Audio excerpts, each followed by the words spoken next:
from historically underrepresented communities and/or minoritized communities can often experience extra struggles or challenges in classes.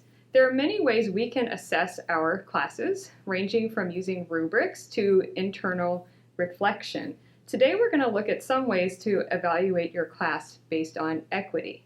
So let's look at how to create a more equitable online course. First of all, when you're thinking about your course materials, ask yourself who's heard, represented, and included in your materials, and how are you providing support to all students in your classes? You might also ask yourself how your own identities impact your teaching. Do you make assumptions about your students' backgrounds, knowledge, and/or skills? Here are some things you should probably ask your students at the beginning of your course. You might send them an email or survey to ask them these questions, or you might consider just including them in a class discussion, although you'll probably get better answers from your students if you ask them individually. Ask them, is this your first online course?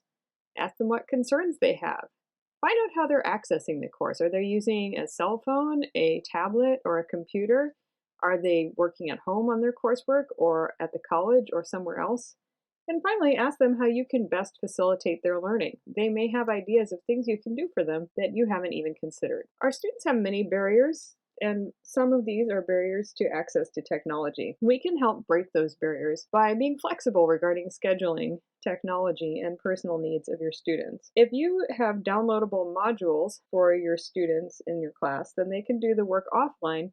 So if their home does not have a strong internet connection, they can still keep up with their classwork. You might offer your class the opportunity to do collaborative note-taking. This can help students learn and can be referred to later. Some students and instructors use Google Documents or other collaborative software to create collaborative notes. Consider offering audio files as an alternative to video for your students because this requires less bandwidth at home, so if they have a slow internet connection, they may still be able to access the files that way. When all else fails, if it's possible, you might see about getting printed materials to your students. Try to use representative content in your classes. Think about whether you could include curricular materials that represent economic, ethnic, racial, gender, ability, and body shape diversity to let all students know that they are included. Be sure to open lines of communication with your students and also include all available resources that you can in your syllabus. And this goes beyond resources for your class. The college has many other resources available for students, and I recommend that you provide information and/or links to those for each resource. See the links in the notes on this video for powerful tools and rubrics you can use to evaluate and improve your course in greater detail. This was just an overview, but I hope it got you started